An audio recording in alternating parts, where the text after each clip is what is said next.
Welcome to Morrison Madness. I'm Lachelle. And I'm Don. And if you pay any attention to any of our previous episodes, which we hope you have, you notice that we are all over the board. We don't really have a specific narrative that we're talking about. Because it's madness. Anything, right. A lot of what we've discussed is crazy things that have happened to us. The majority of crazy things happened to me, unfortunately. Especially injuries. Right. Yay. We do a few reviews. Anything that tickles our fancy. If you have I'm not sure we can say that we've done a lot of reviews. I said a few. Literally 3, and one of them shouldn't have happened. No, we did a review about karaoke stuff, too. It was a suggestion from somebody. It wasn't a review of karaoke. It was. What would you call that? It was a review. It was talking about our experience running shows. That's not a review. That's what a review is. Your experience with an item. You're reviewing it. Oh, well, that's a stretch. But no, okay. It's... Whatever. I think it's a stretch. So anyway, when we started off our podcast, the first 4 episodes were about our experience with the coronavirus. I was one of the first cases in Iowa. I was the first community case, if not in the state, on this side of the state. Right. And it was a big deal. It made the news because I was a DJ and had been to all of these events, and so potentially exposed a lot of people. To our knowledge, nobody got it. But anyway, right. I don't think we brought up during any of those the fact that 10 days prior to that, I know we've mentioned it here and there. We may have, because of them asking whether or not you had a cough. Right. And we both were like, well, yes, we've been coughing, but we've been coughing because we've been cleaning out a house that was burnt. Right. So I know we've mentioned that there was a house, then there was a fire. But I've decided that we've reached a point in time, because it's a year and a half later almost, right? That we're going to start having a discussion about the house fire. We're not sure when these will publish. Right. So we're talking about them now, but at a year and a half, but they may publish later. Right. So on March 4th of 2020. There you go. I was at a Name That Tune show with my, at the time, 21-year-old. Actually, I feel like that was March 3rd, wasn't it? Yeah, March 3rd. You're March 3rd. It was a Wednesday. You did a Name That Tune show. No, it was Tuesday, because we were at Blackstone. Oh, sorry. Tuesday. And you were here. I feel like you had something that you were trying to get ready for. Are you sure it was a Tuesday? Because I was thinking we were that at Blackstone. We were at Blackstone. Okay. You can pull up a calendar. Grab your phone. Fine. Pull up a calendar. Okay. Anyway, when we got done with the show, it was right around 10 o'clock. And before Lachelle and I were married, I owned a house that I had raised my kids in, and we kept that house so that when my kids graduated... You're right. And, hopefully would go to college, they would have a place to live. So 2 of my boys were living in that house, my 18-year-old and my 21-year-old. At the time, yes. Right. And so the 21-year-old had been with me running Name That Tune. Lachelle was home working on a project either for school or work. I can't remember which one. And the other boy was at home sleeping because he generally worked. Well, he might have actually nights. been working. Yeah. He might have been working and then gotten off early and went home. Because usually he worked till 2, 3 o'clock in the morning. And for some reason he didn't But work. I don't think he was up when I dropped Devin off. But no, right. So when we got done at 10 o'clock, I dropped Devin off. And it's only 5 or 6 blocks from here. Yeah, it's like half that. a mile, I think. So I come back home. From our house. And got ready for bed. And I'm in bed by 11 o'clock. Yeah. And then at 1:30 in the morning, 1:34, it was a weird number. Like, it wasn't right on 1:30. Right. Around 1:30 in the morning. Right. My phone starts ringing. And I, wake up and I see that it's Dolan. So Who is the 18-year-old. Who's the 18-year-old. And I see, I answer the phone and he says, Dad, you need to get over here right away. The house is on fire. And I'm like, dude, that's not funny. I was sleeping. You know how hard of a time I have getting back to sleep if I get woken up in the middle of the night. That's a horrible joke. And he says, Dad, I'm not joking around. The house is on fire. There's like 4 fire trucks over here and 7 cop cars. You need to get over here right now. And I can't find Devin. I don't think he said that on the phone. Did he? Yes. He didn't say I can't find him. We can't get a hold of him. Okay. So, okay, something like that. Something Anyway. along those lines. So yeah, I throw my clothes on. Lachelle throws her clothes on, and you know, Lachelle drove because I'm like so freaked out. She didn't want me driving, and we get over there and we can't even get to the house from the one direction, so we have to back up and go around and come in from the other side. And when we get there, again, this is March. It is sleeting outside and below freezing. Yep. And Dolan is sitting in the back of a police SUV.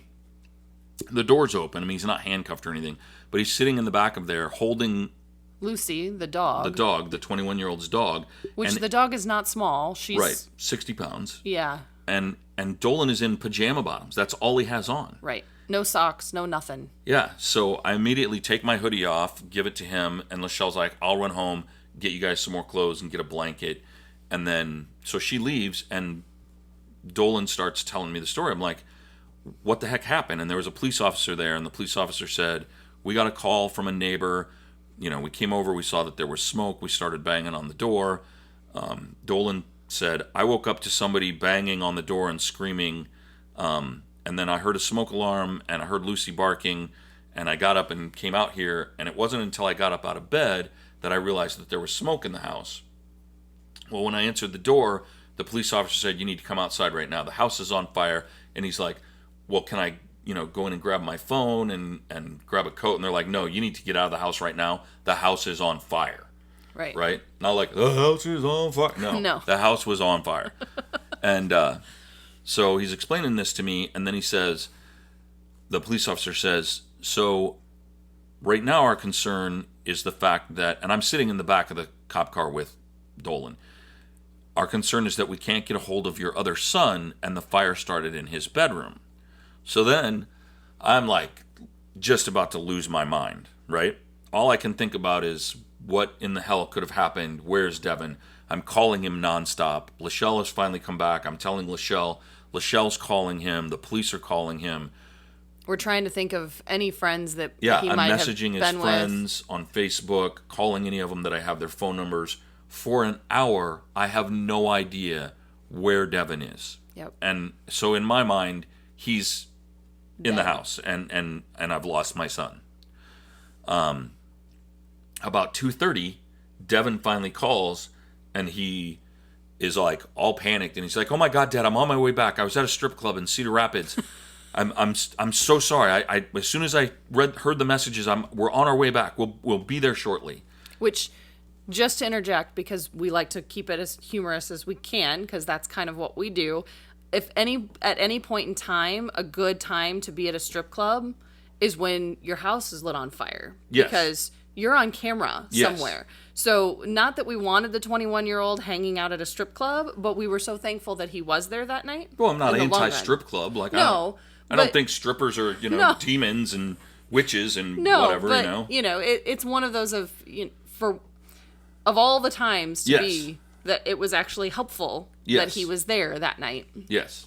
And so he finally shows up, and the police are interviewing him, and, turns out that as soon as I dropped him off, he had called some friends. They'd picked him up around 10:30, and they had headed straight up there. He'd been up there for several hours. Right. So, just thank God he was anywhere. Yes. And not in the house. Yes. I feel like it was about 3 o'clock, might have been 3:30. They finally got the fire out, and I feel like it was close to 3:30.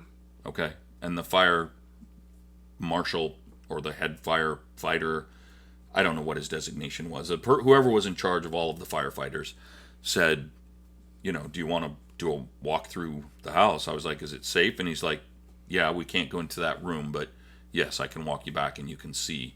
So even before we got in the house, the front entryway has a porch over it. It's like probably a 4x6 slab of cement that has a full roof over it. Right. And the underside of that roof was just black. And they said, the police officer said when they'd opened up that door, the smoke just rolled out of it. Yep. And so... And the fire was in the back of the house. Right. This is the front of the... So the smoke was throughout the entire house. Right. So we get into the front room, which is the living room of the house, and the walls from about 3 or 4 feet off the ground 3 are feet. just black from smoke. The ceiling is just black from smoke. About 3 feet up. You could tell what the color was supposed to be on the paint below 3 feet.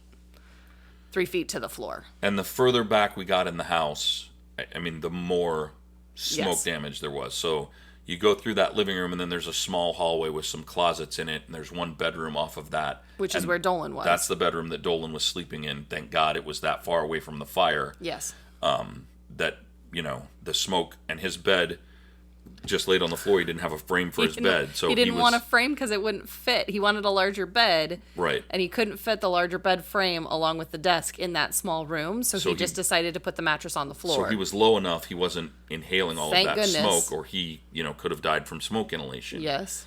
So then we get back out of that hallway into the next room, which just opens up into a kitchen and dining room, which are both wide open. And the heat from the fire, which was in a room farther back, was so intense that the popcorn ceiling had melted and was dripping off in the kitchen. Devin had some stuff that had been hanging in the kitchen that was melted. The smoke detector on the wall was in the melted hallway. off the Right. wall. Right outside Dolan's bedroom. Right. It had melted off the wall. And then, both the dining room and the kitchen, the ceilings were just completely black. Yes. And, I mean, we couldn't really see very well. We were just getting, quick flashes of stuff where the firefighters were flashing their flashlights.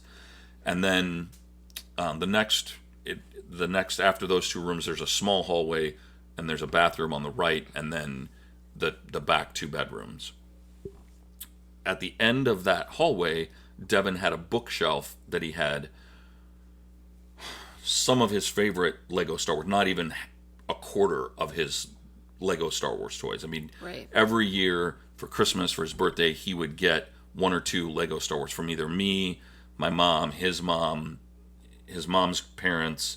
I mean, that's what everybody got. He had, That's what he from wanted. the time he was born, all of the Lego Star Wars things, if it was vintage. We didn't really get into any of the prequels or any of the newer Star Wars stuff, but all of the original trilogy Star Wars stuff. So the giant Imperial Starfighter, the big 5,000 piece Millennium Right. Falcon, the Death Star, actually 2 different versions of the Death Star. Right. Might have even been 3. I mean, he had the whole Hoth scene. So Yep. there's this bookshelf that's floor to ceiling there at the end of the hallway, and all of the Legos are just these melted, multicolored blobs dripping down this bookshelf. And then they had shined the light in the bathroom, which really you couldn't see much in there, other than that there was smoke, soot, black stuff all over the place. And then they shined the light into his room. We couldn't go in his room, but they shined the light into his room. And I have never seen a true, like I've seen it on TV. I've never been in a building that had a fire like that Right. and seen the damage that a fire does. Right. So it had burnt a hole in the floor. It had burnt a hole up through the ceiling. And the roof, you could see outside. Right. It blew. Yeah, it burned up through the shingles. It melted the vent in the attic. It blew out both the windows. Yep. The glass had all shattered. And then, I mean, his bed there was nothing. No, the mattress looked like, it honestly looked like somebody had taken a chainsaw to it and then it was just black clumps. It was weird. Yeah. But I mean, you could But tell even that the springs inside the mattress were melted. I mean, Yes. it was yes. and fallen apart. Like the Yes. connectors that held it together had melted because they were the weakest type of metal or whatever, and had just fallen into pieces. And Yes. then, I mean, it's crazy. The TV screen was melted out of the TV. His video games. You couldn't even tell that the TV screen, the video game consoles, that shelf, that's what that held. If you Right. didn't know that in advance, you wouldn't, or unless you deal with fires on a regular basis, maybe. But a general person, I don't feel like could have looked at that and gone like, oh yeah, that was a TV and a couple game consoles. You wouldn't have been able to tell. Yeah, the window that was to the east in that bedroom, right to the left of that window, Devin had that water thing. You put the 5-gallon water. Oh, like a Culligan water Yeah. Had I dispenser? not known that he'd had that, I would have never known what that thing was. Yeah, I mean, it didn't was know that that's what unrecognizable. it was. It looked like a lump of plastic Right. with some wires hanging out of it. Right. I had no idea that he had one in his room. So Yeah. yeah. All of the other Legos that he had stored in the boxes in the Right. the shelf on the top of the attic were all melted. The ones that were under the bed were gone. Right. There was nothing left. Right. The chest that he had at the end of the bed that had a bunch of Star Wars collectible stuff in it, gone. Right. All his magic cards, Gone. gone. Well, and not too long before that, I feel like all of the stuff, like all of his baby stuff even, that he had gotten, that his mom had, No, that he had gotten from his mom, and then he came and he got all of the stuff from here. Like 6 months. Within Yeah. the prior 6 months, he the decided baby he was... stuff was from me. What he got from his mom was when her and I were together, we collected these dragons. Okay. I knew there was stuff, but for some reason, like, I don't know if his mom was going through stuff and said, hey, If you want if this, you want can this have stuff, it. you can have it. Right. You should take it with you. And so then he came here and he was like, you know what? I should take all of this stuff.